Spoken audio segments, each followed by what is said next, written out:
Russia said it shot down all 4 Ukrainian drones. But the fire that started at 3:12 burned for 11 hours. And here's what makes that impossible to dismiss. That plant sits 1,600 kilometers from Ukraine, deeper inside Russia than any Ukrainian strike system had ever reached. Russia believed the distance made it untouchable. On February 17th, that belief was proven wrong.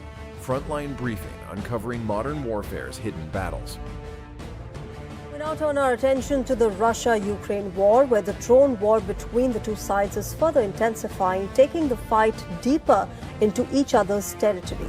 Ukraine's military is calling overnight drone strikes on Russia one of the biggest attacks of its kind since the start of the war nearly 3 years ago. The Metafrax chemicals plant in Gubakha doesn't appear on most lists of Russian military targets, but inside Russia's ammunition supply chain, it matters. Metafrax produces hexamine, which stabilizes RDX, the explosive compound packed inside Russian artillery shells. It produces urotropine and pentaerythritol, which feed the production chains for TNT and detonating systems. It is one of the largest methanol producers in Europe. For 3 years, Russia had never needed to heavily defend Gubakha. No Ukrainian strike system had reached anything close to 1,600 kilometers. Air defense assets were concentrated near the front, near nodes that had already been hit, near facilities that were actually threatened. Gubakha was not threatened. The distance protected it. That calculation was built on one assumption. Ukraine had no reliable way to navigate 1,600 kilometers of Russian-controlled airspace undetected. That assumption expired on February 17th. For the planners inside the SBU's Alpha unit, reaching Gubakha required solving 3 separate problems, not 1. 3. First, range. Ukrainian strike drones typically operate at distances between 800 and 1,200 kilometers on a single fuel load. Gubakha sits at 1,600. The mission was outside the operating envelope before it began.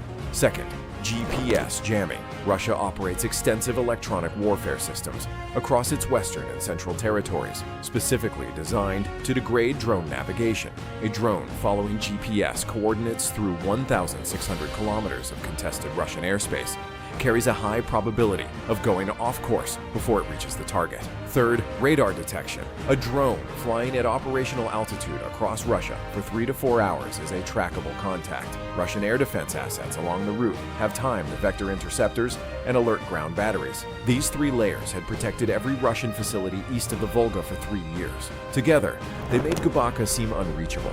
Ukraine solved all 3 with one approach: not a new drone, not a faster missile, not a larger warhead, a balloon. The full technique will be explained. But first, what those drones found when they arrived. At approximately 300 local time on February 17th, 4 contacts entered Russian airspace in the Perm region. The air defense network detected them. The Ministry of Defense subsequently announced that 4 Ukrainian drones had been shot down over Perm Oblast, the standard intercept claim, the claim that follows every deep strike. The fire that started at 0312 did not receive that announcement. Commercial satellite imagery captured a sustained burn in the southern complex, consistent with methanol storage and hexamine synthesis units. Workers were evacuated to blast shelters. Emergency services responded, but could not approach the active chemical fire zone.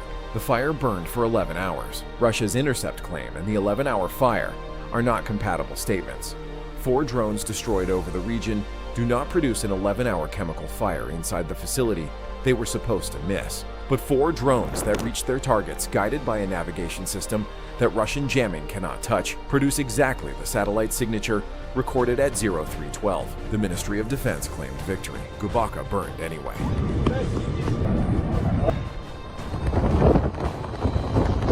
Understanding the targeting logic requires understanding what the plant actually feeds. Metafrax produces several chemical precursors used inside Russian explosives, including the compounds that stabilize artillery shell fillings and feed detonator production. Destroy the plant, and the flow of those materials slows across multiple ammunition lines. In a war where artillery expenditure is already under supply pressure in some sectors, even a slowdown compounds quickly. The SBU framed the targeting logic plainly. Disrupting facilities like this directly reduces the intensity of Russian strikes against Ukrainian territory. This was not a symbolic strike against a distant facility to demonstrate capability. It was a logistics interdiction operation carried out 1,600 kilometers from the front line against infrastructure that helped keep Russian artillery firing. The Metafrax strike was executed by the SBU's Alpha unit in the first 2 months of 2025 alone.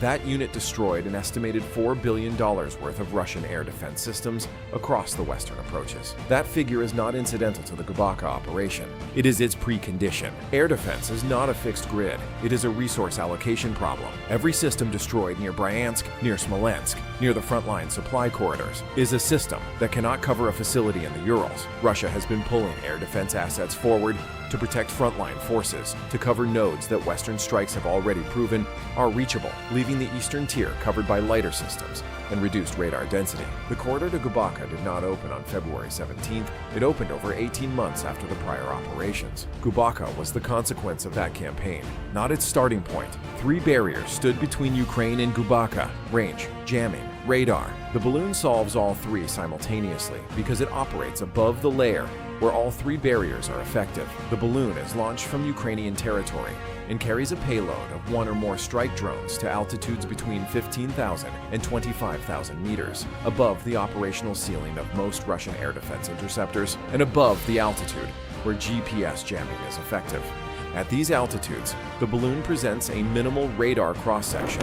It carries no engine signature. It does not navigate electronically. It drifts. The prevailing winds across Ukraine and western Russia run predominantly eastward. Ukrainian planners calculate the wind trajectory days in advance, allowing the balloon to drift toward the release point using physics rather than electronics. There is no GPS signal to jam, no flight path to intercept, no engine to detect. At a pre-calculated release coordinate chosen for minimal jamming density, the balloon releases its drone payload. The drones activate, acquire their terrain-following navigation reference, and begin the final approach. They have not been flying for 3 hours through Russian jamming. They have been drifting above it. When they drop, they are already 200 kilometers from Gubakha, already through the radar corridor, already past the dense EW coverage. The hard part was already done before the drones even started. Once released, the 4 drones descended to operational altitude and activated their terrain-following optical navigation camera imagery compared against preloaded terrain maps with no GPS dependency